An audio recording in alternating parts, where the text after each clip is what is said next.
네, 세션을 시작하도록 하겠습니다.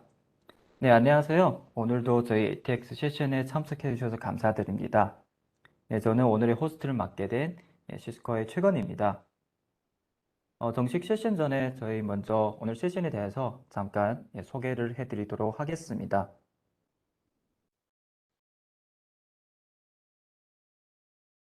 네, 다음 페이지 부탁드립니다.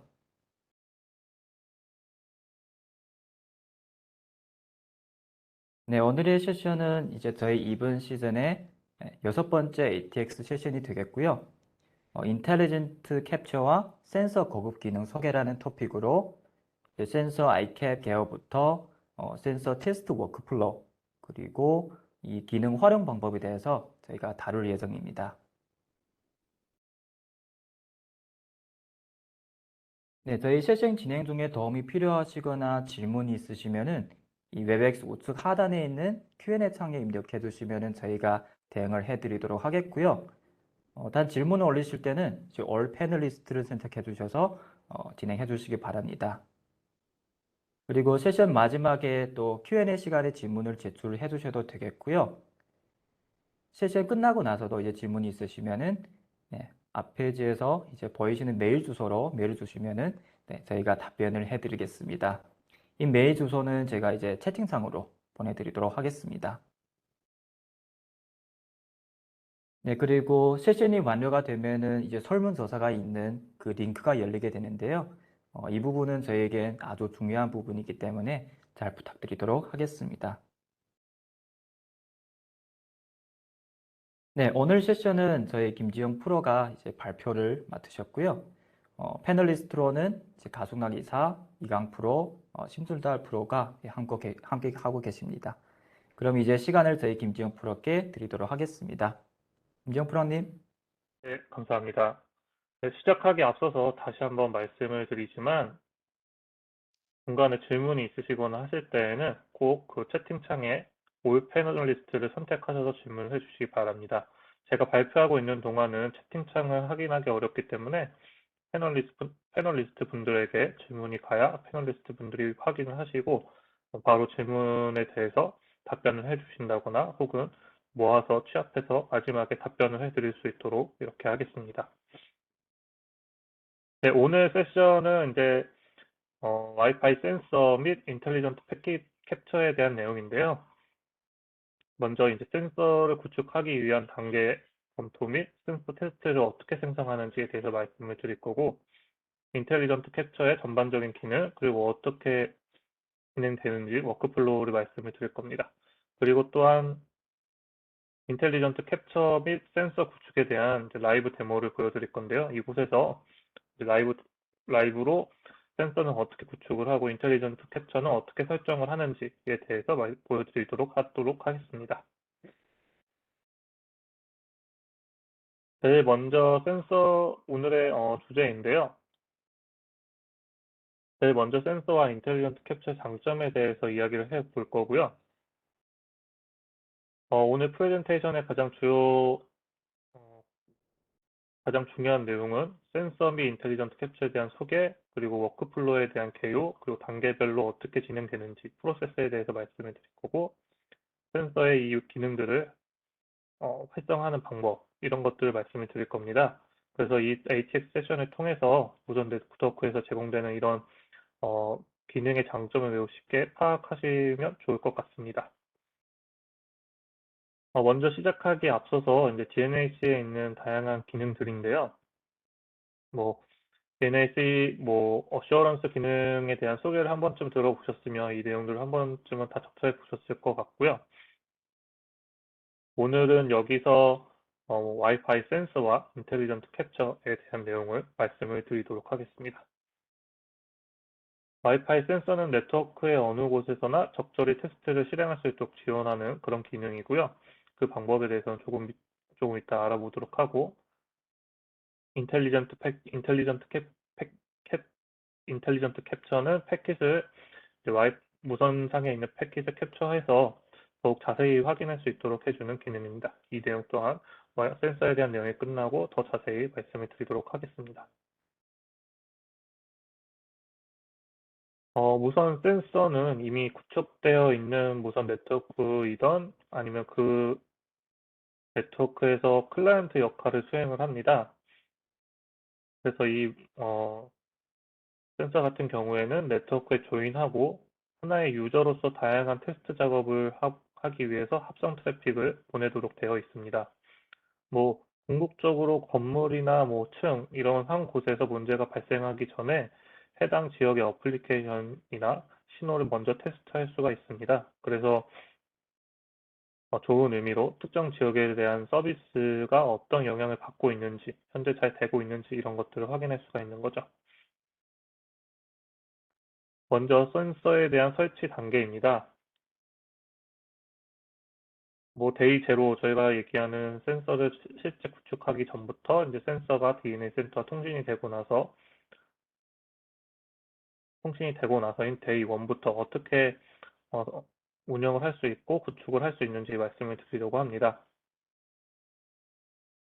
보시는 바와 같이 시스코에서는 데이 제로에서는 센서 프로비저닝이라는 것이 있습니다. 그래서 센서를 DNS에서 검색하고 인벤토리에 등록함으로써 건물과 층별로 센서의 위치를 알 수 있는 관리 그리고 맵에다가 이렇게 포인트를 할 수가 있습니다. 이런 작업들이 완료가 되면 센서에 어떤 테스트를 할 건지 이런 컨피그레이션들을 할 수가 있습니다. 먼저 지금 현재 테스트하고자 하는 SSID를 선택하고 여기에 우리가 필요하다고 생각하는 그런 어, 테스트들을 설정하고 인터벌을 설정을 해서 센서가 실행될 수 있도록 설정하는 이런 단계이고요. 이렇게 주기적으로 센서를 테스트하고 있다가 버전이 업그레이드된 버전이 있어서 업그레이드를 해야 한다 하면은 업그레이드를 하실 때에는 DNA 센터를 사용하시거나 혹은 CLI를 사용해서 업그레이드를 하실 수가 있습니다. 이렇게 주기적으로 계속 테스트도 해주시고 업그레이드 하실 때는 하시면서 사용을 하고 계시다가 결국에는 이 센서가 테스트한 내용들을 취합해서 보실 수 있어야 하는데 이런 취합된 테스트 내용을 확인하실 수 있도록 대시보드를 제공을 하고 있습니다. 그래서 이 대시보드에서는 여태까지 테스트한 리스트와 함께 어떤 상태고 어떤 결과를 얻었는지를 한눈에 볼 수 있는 이런 페이지를 제공을 하고 있습니다. 네, 그래서 이제 센서의 기능으로는 크게 클라이언트에 대한 이상 징후를 먼저 예측할 수가 있게 되고 또한 네트워크 와이어레스 인프라의 성능에 대해서 먼저 확인을 하실 수가 있습니다. 그래서 클라이언트 이상 징후 같은 경우에는 AP에서 연결될 때 DHCP가 타임아웃이 된다던가 아니면은 실제 온보딩 할 때 패킷들인 802.11에 관련된 메시지들이 이슈가 있는지 혹은 802.1x가 실패했는지 아니면 EAP 키 익스체인지에서 뭔가 이슈가 있는지 이런 것들을 확인하실 때 사용하실 수가 있고 이런 것들이 먼저 클라이언트들이 불만을 얘기하기 전에 센서를 통해서 먼저 징후를 잡고 어, 네트워크 운영자 입장에서는 해결해 나아갈 수 있는 이런 기능을 제공을 하고 있다고 생각하시면 될 것 같고요.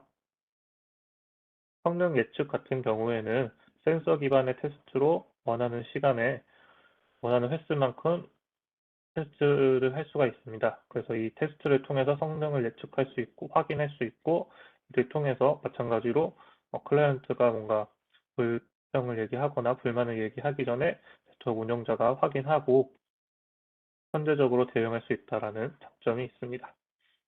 또한 이런 것들을 단순히 그냥 된다 안 된다 이런 식으로 제공을 하는 게 아니라 DNA 센터 어시어런스에서 많이 제공을 하고 있는 KPI를 통해서 배분율 그리고 인계값을 사용자가 제공을 하고 있고요.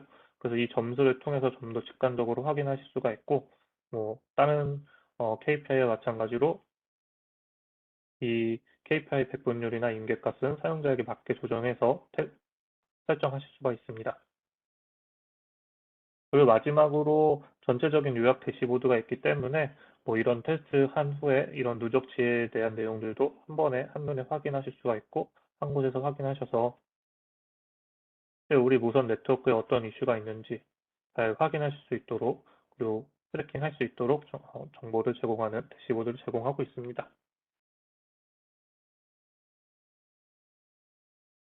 먼저 센서를 어떻게 그런 배치를 하느냐에 대한 내용인데요. 뭐 일반적인 규칙 같은 경우에는 AP 5개당 센서 1개를 위치하여 테스트를 할 수 있는 그리고 이에 따른 커버리지 값까지 확인하실 수 있는 이런 일반적인 규칙이 있고요. 하지만 뭐 이 센서 같은 경우에는 AP처럼 천장에다가 세팅을 하는 게 아니라 실제 일반적인 클라이언트 디바이스가 있는 뭐 예를 들어서 노트북과 같은 경우에는 항상 데스크 위에 있겠죠. 그러면 이 데스크에 이 노트북이 항상 사용되어지는 데스크에 이 센서도 설치하는 것을 권장하고 있습니다. 뿐만 아니라 뭐 이렇게 AP 5개당 센서 1개로 설치하는 거 이외에도 뭐 중요한 지역 또는 특정 이슈가 있는 지역에다 배치를 해서 지속적으로 테스트를 하면서 무선 네트워크에 대해서 관리를 할 수가 있습니다. 뭐 예를 들면 뭐 경영진 자리 같은 경우에 특히나 VIP 같은 경우에는 이 무선 같은 거 사용하시는데 좀 민감하시다 하면은 경영진 자리에 테스트 센서를 하나씩 놓고 배치하고 테스트를 주기적으로 하면서 실제 경영진이 무선 네트워크를 사용하는데 이슈가 없는지 등을 주기적으로 테스트하실 수가 있게 되고 이러면서 경영진이 뭔가 이슈가 몸으로 체험을 하기 전에 네트워크 운영자가 선제적으로 관리를 할 수 있게 되는 거죠. 뿐만 아니라 뭐 회의실이라든지 뭐 밀집된 업무 공간이라 뭐 네트워크에 좀 이슈가 있는 경우가 간헐적으로 일어나는 경우에도 이런 센서를 배치하시고 테스트를 주기적으로 하시면서 이슈가 있을 경우를 캡처하셔가지고 이거에 대한 이슈를 해결하실 수 있는 이런 기능을 이렇게 사용하시도록 권장을 하고 있고요. 뒷부분에 제가 말씀을 드릴 내용이지만 유선 백홀을 권장을 합니다. 뭐 백홀이라는 게 사실 DNA 센터와 센서가 통신하는 커뮤니케이션 채널이라고 생각하시면 될 것 같습니다. 그래서 뭐 기본적으로 센서에는 무선 센서 같은 경우에는 파워만 들어오는 이런 AC라던가 USB-C를 통해서 파워가 들어오는 장비도 있지만 PoE를 사용해서 유선 케이블까지 끌어가지고 유선 케이블을 연결해서 통신할 수 있도록 하는 이런 옵션도 있으니까요. 만약에 센서의 위치가 바뀌지 않고 한 군데에서 주기적으로 계속 테스트하고 싶으신 거면 이렇게 케이블을 PoE 스위치에서 PoE 케이블을 끌고 와가지고 연결하셔서 유선 백홀로 사용하시는 것도 좋은 방법이라고 생각합니다. 그러면 센서 기반의 테스트가 무엇이 있는지 알아보도록 하겠습니다.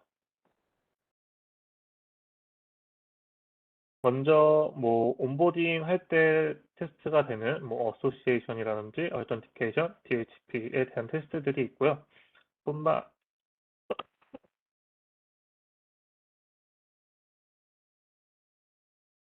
그래서 이 테스트들은 실제 클라이언트와 똑같이 행동하며 무선 네트워크에 접속할 때 어떤 문제가 있는지, 무선 네트워크와 연결함에 있어서 어소시에이션 혹은 인증의 문제가 있는지, 혹은 DHCP 할당에 문제가 있어서 네트워크 연결이 지연이 되고 있는지, 이런 것들을 테스트할 수 있는 기능을 제공하고 있고,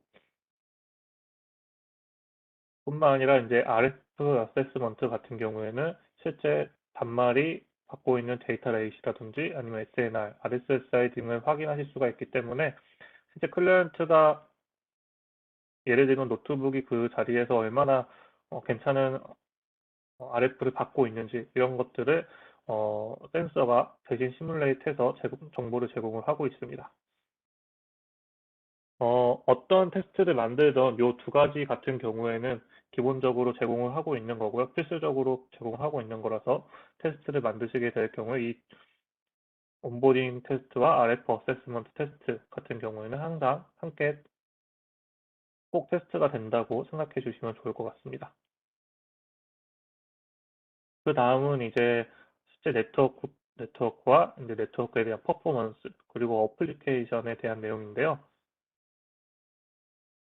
네트워크를 사용하면은 뭐 클라이언트가 네트워크를 사용하게 되면 DNS 같은 경우는 필수적으로 사용하게 되는 서비스인데, 이런 DNS의 서비스도 잘 되고 있는지 이런 것들을 테스트 하실 수가 있고,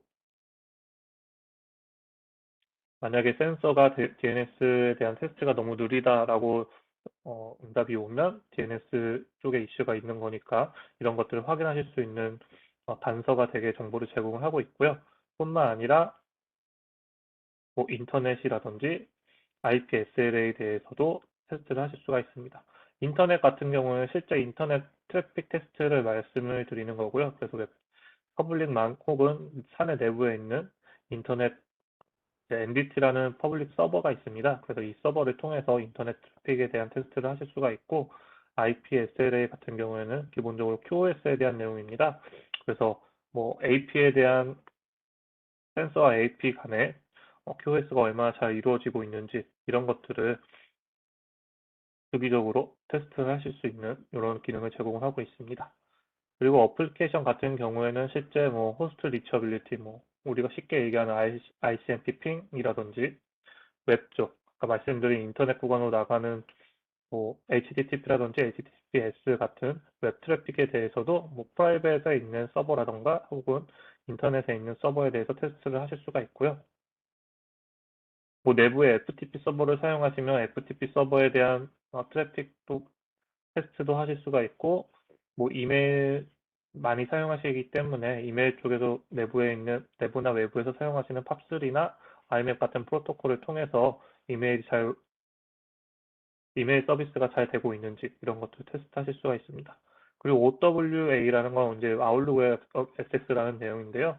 그래서 뭐 요즘 아웃룩을 뭐 내부에서도 구축해서 많이 사용하시지만 이제 인터넷으로도 많이 퍼블릭 서비스로도 많이 사용을 하시기 때문에 이런 내용도 같이 테스트 하실 수 있다라는 내용입니다. 그래서 이런 테스트를 잘 구성하셔서 자신이 원하는 목적에 맞게 테스트를 만들어 놓고 주기적으로 테스트를 하시고 그 결과치를 확인하시고 우리 내부 네트워크가 잘 운영되고 있는지 확인하실 수 있다라고 생각해 주시면 좋을 것 같습니다.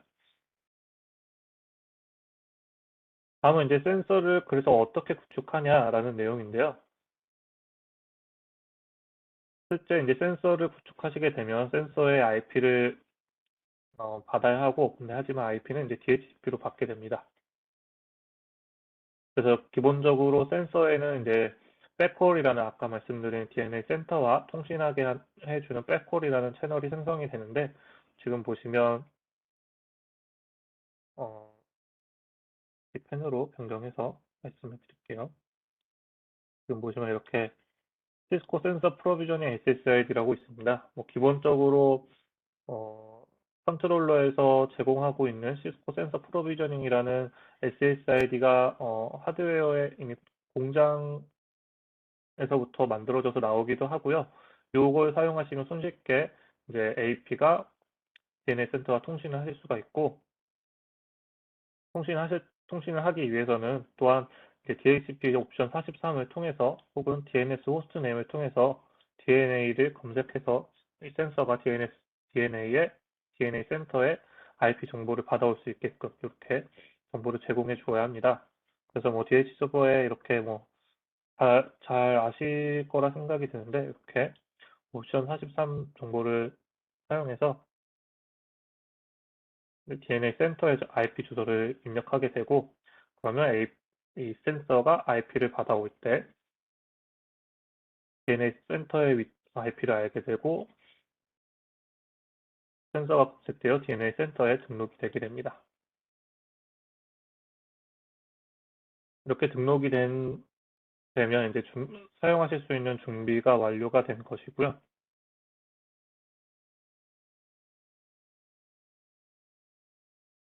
뿐만 아니라 이제 DNAC 1.3.1 이상 버전에서는 퍼시스턴트 와이어리스 백홀이라고 해서 영구적으로 사용할 수 있는 무선 백홀이 생성도 됩니다.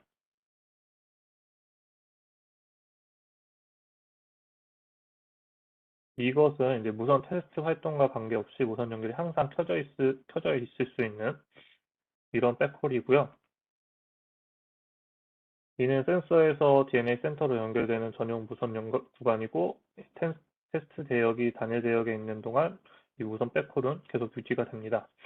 그리고 무선 테스트 밴드가 변경되면 이 무선 백홀 연결이 다른 밴드로 같이 이동하도록 되어 있습니다. 이 검색이 완료되어 이제 DNA 센터에 센서를 등록하실 수가 있고, 프로비저닝을 하게 되시면 이제 실제 테스트를 할 수가 있게 되는 겁니다. 그 전에 이제 센서와 DNAC의 통신이 어떻게 이루어지는지 좀 말씀을 드리려고 하는데요. DNA 센터와 센서의 통신은 이렇게 두 가지라고 보실 수가 있습니다. 그래서 HTTP, TCP80 같은 경우에는 최초에 이제 PNP 디스커버리를 통해서 DNA 센터에 등록하는데 필수적으로 필요한 포트이고요. 그 이외에 이제 모든 통신은 HTTPS, TCP443을 통해서 통신이 이루어집니다. 그래서 이제 디스커버리 이후에 장비를 등록하시거나 그 장비를 등록하신 이후에 이제 백홀 채널이 만들어질 경우에는 HTTPS, TCP443 통신을 통해서 통신이 이루어지고, 이 통신에는 이렇게 센서와 DNA 센터 간의 하트비트, 그리고 테스트 컴피그를 DNA 센터에서 만들어서 AP를 다운로드하는 것들, 그리고 센서에서 테스트한 결과값들을 DNA 센터로 올려주는 것들, 그리고 뭐 필요하다면 이미지 업그레이드 하실 때 이 이미지 업그레이드 하는 것들도 다 TCP443, HTTPS를 통해서 통신을 하니까 이 두 개의 포트는 필수적으로 통신을 위해서 오픈이 되어 있어야 한다라는 걸 알고 계시면 좋을 것 같습니다. 네, 이렇게까지 센서가 등록이 되어 있으면 이제 실제 센서에 대한 테스트를 생성을 하실 수가 있는데요. 첫 번째로 뭐 센서에 대해서 사용할 테스트 템플릿에 대한 이름을 설정하시게 되고, 두 번째서부터는 이제 실제 어떤 SSID에 이 테스트를 할지 이런 것들을 설정하시게 됩니다. 그래서 제가 데모에서 다시 한번 이 테스트 생성하는 것들은 다시 한번 보여드리도록 하겠습니다. 그리고 다음에는 이제 실제 테스트 구성이 어떻게 되는 건지, 아까 말씀드린 뭐 RF 어세스먼트나 뭐 온보딩에 관련된 것들은 기본적으로 들어가 있고, 그 이외에 뭐 IP SLA라든지 뭐 호스트 리처빌리티 혹은 DNS에 대한 서비스들을 어떤 것들을 테스트할지, 그리고 어떤 밴드에서 테스트를 할지 이런 것들을 3단계에서 설정을 하시게 됩니다. 그리고 마지막으로 테스트해야 하는 위치, 그리고 테스트 빈도 얼마나 주기적으로 할 것인지 등을 선택해서 센서에 대한 테스트를 만드실 수가 있습니다. 네, 다음은 이제 실제 데모인데요. 제가 센서 테스트를 어떻게 만드는지 한번 보여드리도록 하겠습니다. 네, 이 장비가 저희 해외에 있는 장비라서 조금 느릴 수 있는 점 양해 부탁드립니다.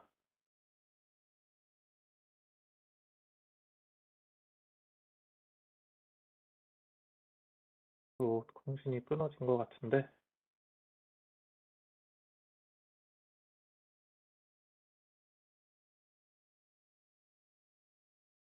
어,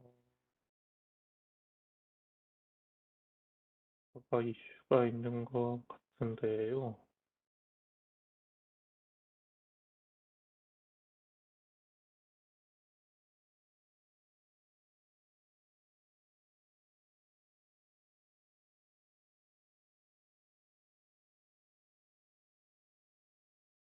잠시만 기다려주시면 빠르게 한번 확인을 해보도록 하겠습니다.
어, 데모에 딜레이가 있는 점 정말 죄송합니다.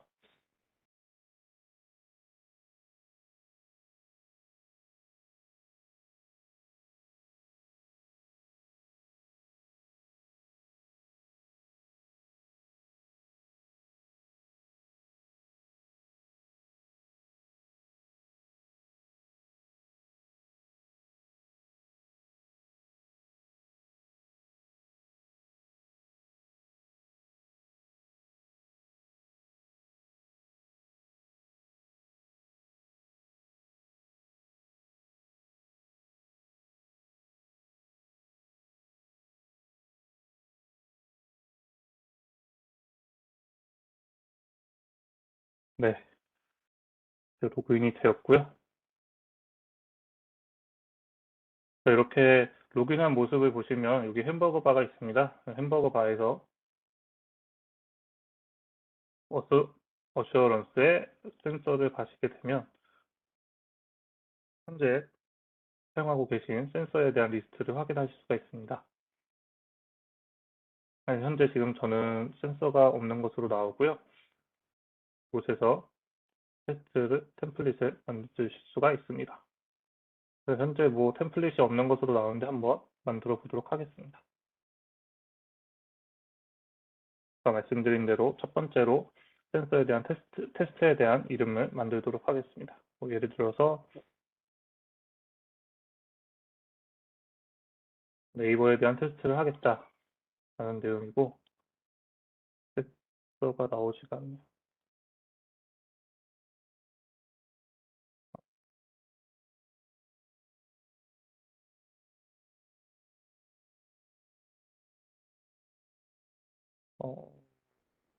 잠깐만요.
정말 죄송합니다.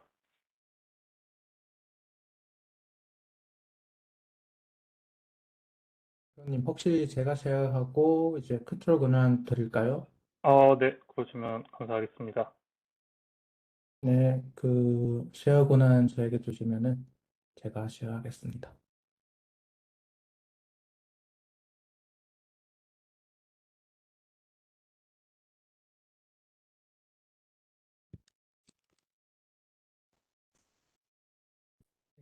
프레젠터 권한 드리도록 하겠습니다. 그러님.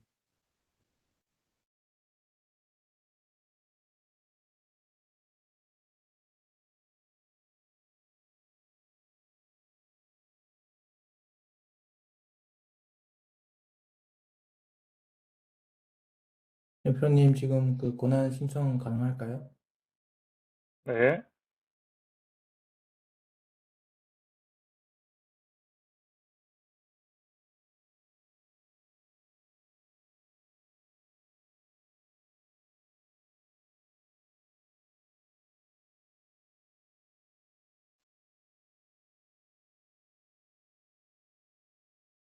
네, 움직여 보세요. 지금 어프로브 했습니다.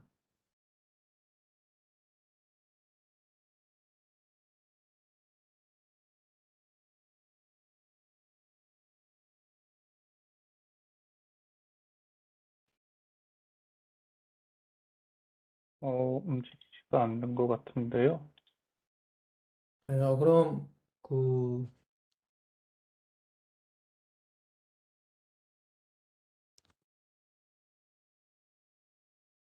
어, 저한테 한번 그 컨트롤 권한을 줘보시겠어요? 네,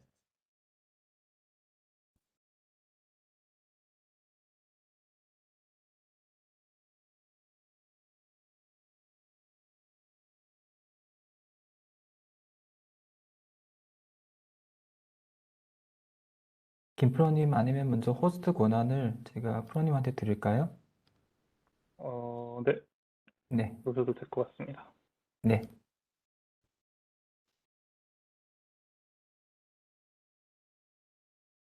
네, 들었습니다. 제 거 지금 되는 걸 찾아가지고요. 제가 다시 권한을 가져오도록 하겠습니다. 네, 네,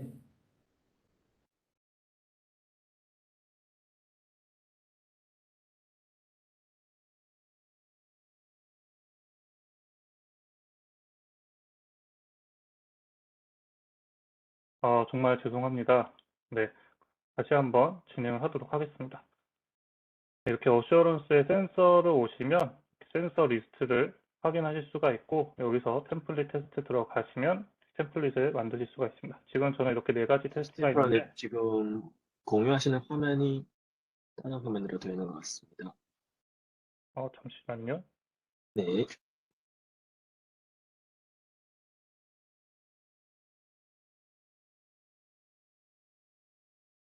네, 보이시나요? 네, 잘 보입니다. 네, 다시 말씀드리면 햄버거 바에서 어슈어런스 들어오시면 이렇게 매니지 밑에 센서가 있습니다.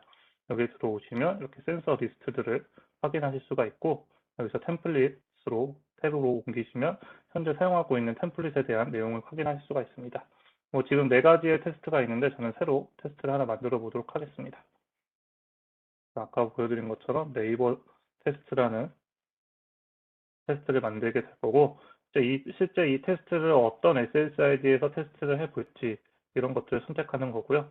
여기서 저는 이 core SSID라는 걸 선택을 해서 테스트를 해보도록 하겠습니다. 다음은 이 컵이라는 core SSID라는 게 시큐리티 레벨에 따라서 어떤 보안 레벨을 갖고 있을 건데 이 보안 레벨에 따라서 해당 정보를 입력해 주시면 될 것 같습니다. 저는 테스트이기 때문에 대충 아무거나 넣도록 하겠습니다. 그럼 보시면 아까 말씀드린 이 테스트, 실제 테스트할 때 테스트 항목들이고요. 말씀드린 대로 이 온보딩에 있는 어소시에이션, 어텐티케이션, DHCP, 그리고 RF 어세스먼트에 있는 데이터 레이트, SNR 같은 경우에는 필수적으로, 기본적으로 들어가 있는 테스트라고 생각해 주시면 좋을 것 같습니다. 다음은 이제 실제 제가 테스트하고 싶은 것들에 대해서 설정을 해 주시면 되는데요. 이렇게 클릭을 하시면 정보에 대해서 입력할 수 있게끔 칸이 나오게 되고요. 예를 들어서 저 같은 경우에는 지금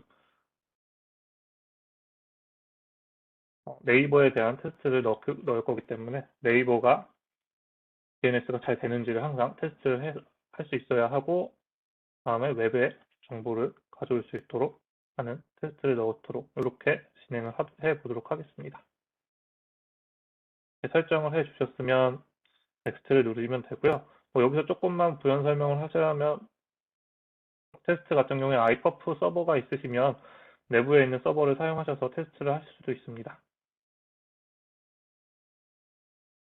그래서 이제 실제 밴드, 어떤 밴드에서 테스트를 하실지 선택을 하게 되고요. 테스트로 OG에서 테스트하는 걸로 하도록 설정을 해보도록 하겠습니다. 그 다음은 넘버 오브 타겟 AP. 어떤 타겟 AP에 대해서 몇 대에 대해서 테스트를 해볼 것인지 이런 걸 선택하는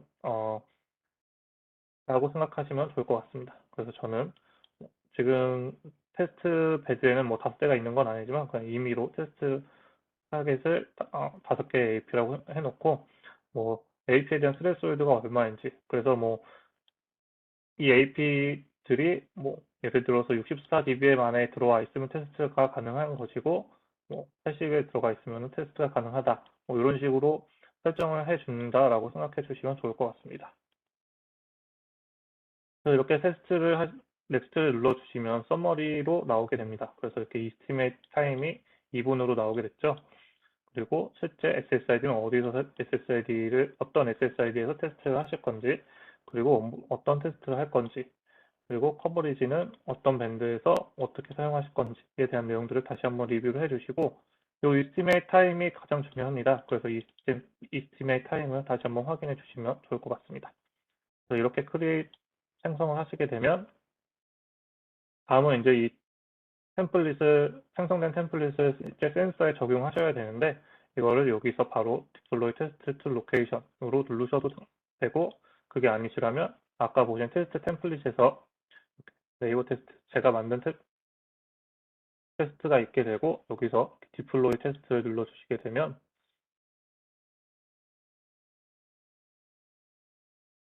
어느 곳에서 테스트를 할지 선택하실 수가 있습니다. 그래서 뭐 예를 들어서 지금 저희는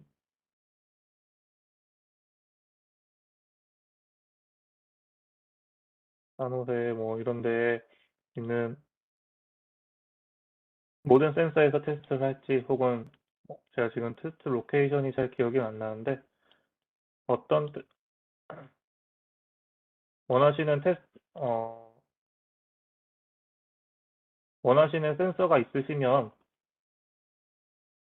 그 특정 센서만 로케이션을 찾아서 센서만 여기서 선택해서 테스트를 하실 수도 있습니다. 그래서 저 같은 경우 이렇게 로케이션을 선택해 주셨으면 이제 실제 테스트 스케줄을 어떻게 할 것인지, 지속적으로 할 것인지, 아니면 스케줄을 걸어서 특정 날짜에 특정 시간에 몇 분만 걸 것인지, 아니면 주기적으로 7분에 한 번씩 하실 건지, 뭐 이런 거를 설정하실 수가 있습니다. 아까 제가 테스트를 만들 때 estimated 타임이 중요하다고 말씀을 드렸는데, 그 이유가 이 인터벌을 하기 위해서는 그 estimate 타임이 중요합니다. 그래서 그 타임 같은 경우에는 실제 한 번의 테스트가 돌기까지의 시간이기 때문에, 만약에 지금 현재 제가 만든 것 같은 경우에는 estimate 타임이 2분이 나와서 인터벌을 최소 값인 7분으로 가져갈 수가 있지만, 만약에 다양한 테스트를 집어넣어서 estimated 타임이 뭐 15분이라든지 20분이 나온 경우에는 이런 최소 값이 30분으로 변경이 되기 때문에 7분이나 15분마다 테스트를 하실 수가 없고, 최소 30분마다 테스트를 만드실 수가 있게 됩니다. 그래서 이렇게 인터벌까지 선택해 주시고 디플로이를 해주시면, 다시 한번 내용을 확인해 주시고 디플로이를 하게 되시면 실제 디플로이가 됐다고 생각해 주시면 좋을 것 같습니다. 그래서 이렇게 보시면 디플로이 된 로케이션, 그리고 스케줄이 어떻게 됐는지 이런 것들을 확인하실 수가 있습니다. 네, 다음은 이제 테스트에 대한 대시보드인데요. 테스트에 대한 대시보드는 되게 친숙한 타임 트래블 바를 통해서 확인하실 수도 있고, 실제 오버롤적인 서머리를 확인하실 수가 있습니다. 그래서 뭐 온보딩 같은 경우에도 이렇게 클릭해서 들어가시면 어슈어런스 기능을 많이 접하신 분들은 친숙한 내용이기 때문에 클릭 하시면서 어느 이유 때문에 어느 AP가 어느 로케이션에서 어떤 밴드에서 이슈가 있는지 이런 것들을 분석하실 수가 있게 되고요. 이걸 뿐만 아니라 이 내용들을 뭐 사이트별로 빌딩 혹은 플로어별로 혹은 센서별로도 구분해서 확인하실 수가 있고, 뿐만 아니라 이것들을 다 테스트별로도 확인하실 수가 있습니다. 지금 보시면 이렇게 그린 같은 경우에 다 정상적인 1% 미만의 페일리어를 갖고 있는 이런 내용들이고요. 핑크색 같은 경우에는 5%에서 30%, 빨간색 같은 경우에는 30% 이상의 페일리어를 보여주는 내용이다라고 생각해 주시면 좋을 것 같습니다. 그래서 트렌드를 확인하시게 되면은 실제 이제 시간에 따른 내용들도 확인하실 수가 있으니까요.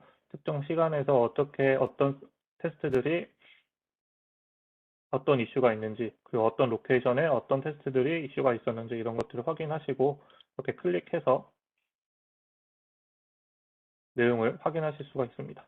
이렇게 클릭을 하시면 아까 위에서 본 내용이 똑같이 보이기 때문에 여기서 좀 더 확인을 쉽게 하실 수가 있게 되는 거죠.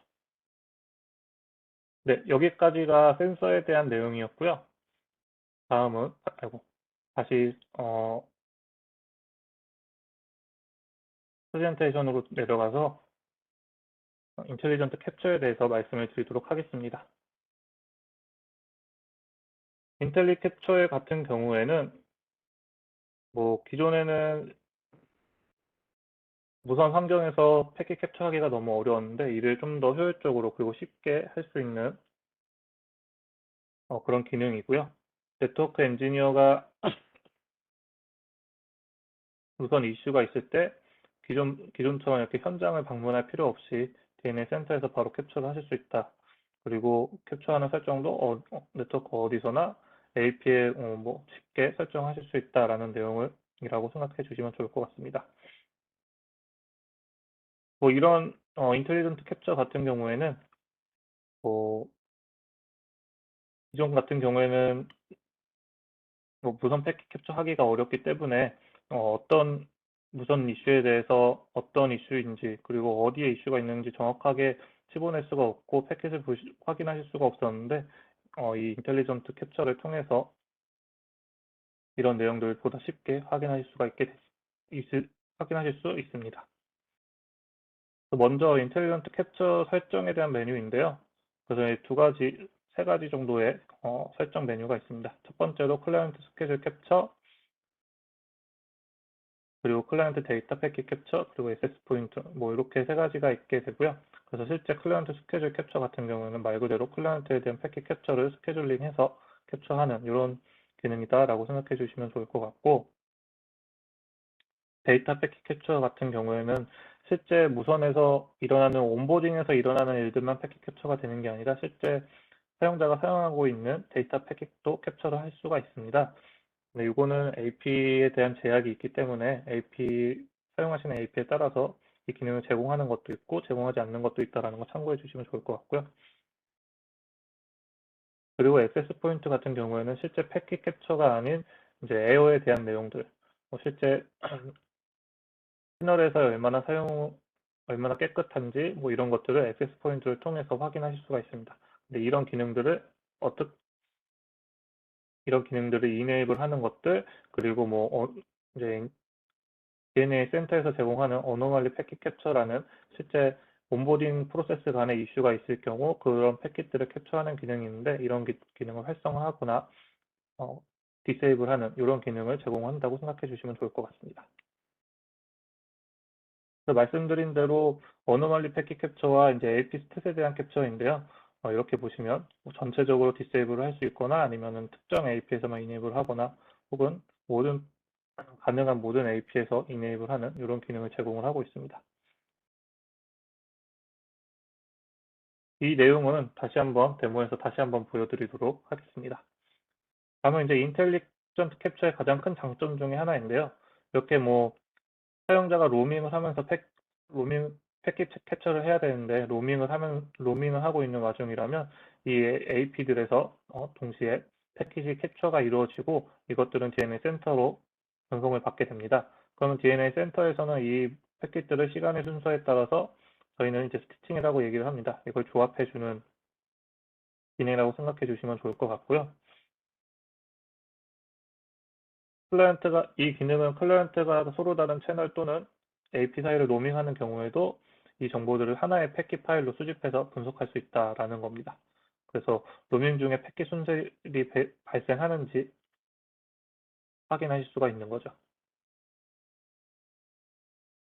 말씀드린 대로 이제 스펙트럼에 대한 것도 AP를 통해서 분석하실 수가 있는데요. 이 기능은 듀얼밴드 무선 장비가 들어있으면 사용하실 수가 있고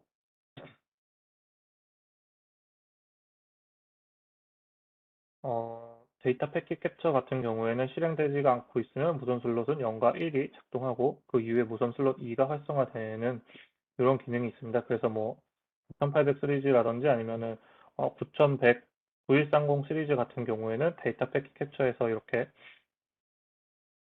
진행된다라고 생각해 주시면 좋을 것 같습니다. 다음은 이제 주요 활용 사례인데요. 이제 인텔리전트 패킷 캡처 같은 경우에는 패킷 캡처를 예약할 수 있는 기능을 제공을 합니다. 그래서 AP 활성화할 수 있는 AP 같은 경우에는 데이터 패킷이나 아니면 컨트롤 패킷을 모두 DNA 센터 플랫폼에 직접 전송하고 GUI에서 푸시를 해주고 있습니다. 두 번째 활용 사례로는 이제 이상 징후를 탐지하는 이런 기능이 있습니다. 그래서 우선 사용자가 네트워크에 연결하는데 문제가 있는 정확한 이유를 확인하고 알려주실 수 있게 됩니다. 그리고 또 어디에서 정확하게 문제가 있었는지 이 프로세스에 대한 패킷을 캡처해서 제공을 하고 있습니다. 그리고 세 번째로는 이 AP나 클라이언트에 대한 통계를 제공하고 있다는 겁니다. 그래서 뭐 AP나 클라이언트의 처리량에 대한 다양한 우선 매트릭에 대한 라이브 인덱스를 제공하고 있습니다. 마지막으로 스펙트럼 분석이 있습니다. 이를 통해서 이제 네트워크 상의 어디서나 AP 옆에 RF 노이즈와 간섭을 정확하게 확인하시고 확인을 하실 수가 있는 거죠. 네, 다음은 다시 바로 데모로 들어가도록 하겠습니다. 네, 맨 먼저 마찬가지로 어슈어런스의 인텔리전트 캡처 세팅을 가시게 되시면 말씀드린 대로 3개의 탭이 있습니다. 그래서 클라이언트 스케줄을 걸어서 패킷을 캡처하실 수가 있고, 이 경우에는 이렇게 언제부터 하실지 뭐 스케줄을 거실 수도 있고 지금 돌리실 수 있고 얼마나 패킷을 캡처할지 이런 것들을 선택하실 수가 있습니다. 그래서 최대 8시간까지 패킷을 캡처하실 수가 있다는 점 알고 계시면 좋을 것 같습니다. 다음은 어떤 장비에 대해서 패킷을 캡처할 건지 뭐 이런 내용들인데요. 이렇게 검색을 하시면 맥 어드레스라든지 아니면 뭐 어떤 유저의 어떤 장비가 있는지 뭐 이런 것들을 확인하실 수가 있으니까요. 이렇게 검색하셔서 선택하신 다음에 스케줄을 걸어 놓으시면 패킷을 캡처하실 수가 있습니다. 이렇게 캡처된 패킷은 보시면 컴플리티드 캡처에서 보시면 이렇게 패킷을 확인하실 수가 있고요. 하나만 들어가 보도록 하겠습니다. 클릭해서 들어가 보게 되시면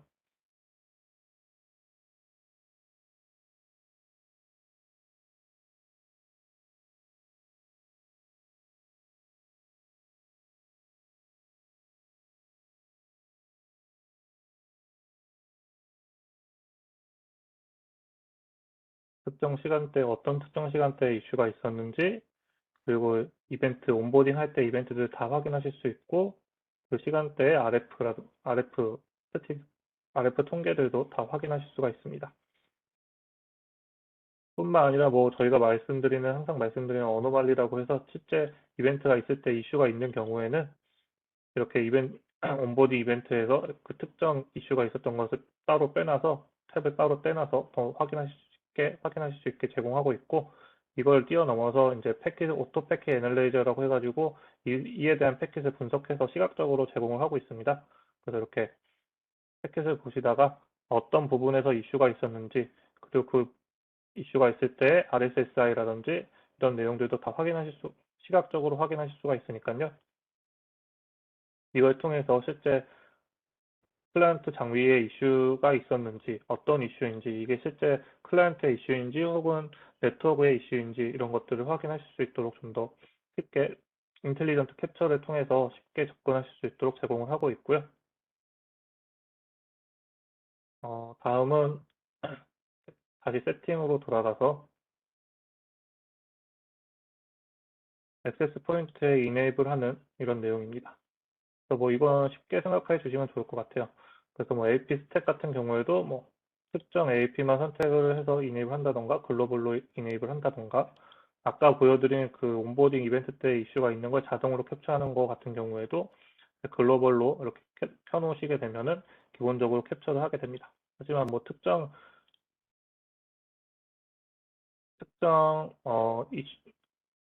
AP에서만 이네이블 하고 싶으시면 이렇게 특정 AP만 선택하셔서 이네이블 해주시면 됩니다. 뭐 어노말리 캡처 같은 경우에는 이렇게 전체적으로 캡처를 켜놓으시는 게 사용하시는데 좀 더 편할 거라고 생각이 듭니다. 네, 여기까지가 준비한 내용이고요. 다시 데모로 돌아가도록 하겠습니다. 그래서 오늘 요약 사항인데요. 센서를 사용하기 위해서는 이렇게 어드밴티지 또는 프리미엄 소프트웨어 라이센스가 필요하다는 거 알고 계시면 좋을 것 같고 JNL 센터와 센서가 통신을 하려면 우선 백홀을 위해서는 뭐 PoE 모듈을 사용하실 수가 있고 JN 같은 경우에는 AP 5개당 센서 하나를 사용하실 수가 있다. 그리고 이런 센서나 인텔리전트 캡처를 통해서 클라이언트 온보딩 문제를 탐지가 가능하다라는 걸 알고 계시면 좋을 것 같고요. 뿐만 아니라 스펙트럼 애널라이저를 통해서 액세스 포인트 주변의 RF 활동에 대한 정보도 얻을 수 있으니 필요하시면 이런 스펙트럼을 통해서 우리 네트워크 AP 주변에 어떤 RF 활동이 있는지 혹은 내가 원하지 않은 RF들이 간섭들이나 이런 것들이 생기는지 확인하시면 좋을 것 같습니다. 네, 다음은 Q&A인데요. 혹시 질문 사항이 있으실까요? 네, 김정 프로님 수고하셨습니다. 네, 먼저 오늘 데모 환경 이슈로 인해 가지고 딜레이된 점 양해 부탁드리겠고요. 그럼 지금까지 들으신 내용 중에 이제 궁금하신 사항이나 질문이 있으시면은 저희 우측 하단에 있는 Q&A 창으로 제출해 주시면 되겠습니다. 네, 잠깐 질문을 입력하실 동안에 저희 다음 ATX 세션을 소개해 드리겠는데요. 다음 세션은 이제 어슈어런스 성능 최적화 모범 사례라는 토픽을 준비를 했습니다. 시간은 이제 2주 뒤에 10월 12일 동일한 시간에 진행이 되겠고요. 해당 세션도 많은 참석 바라겠습니다.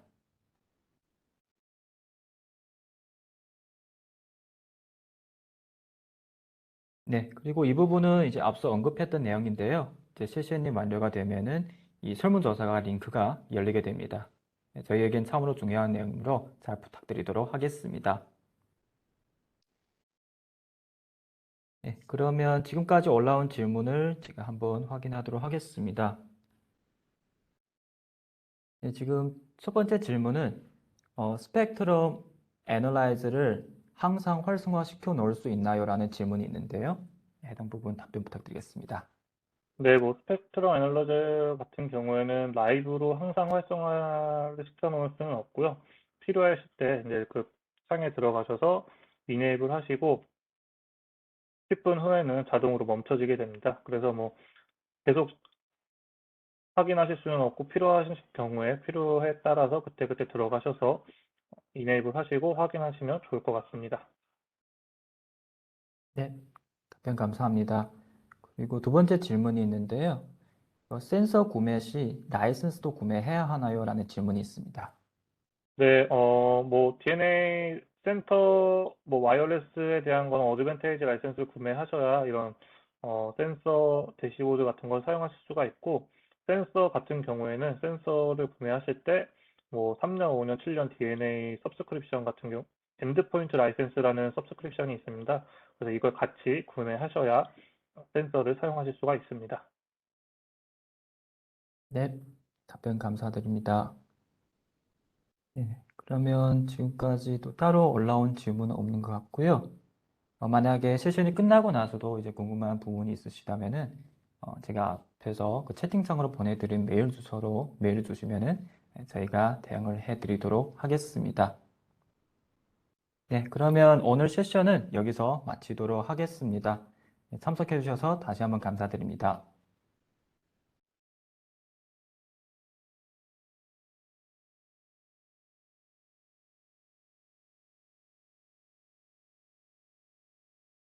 네, 그리고 김프로님 그 리코딩 꺼주시면 감사하겠습니다.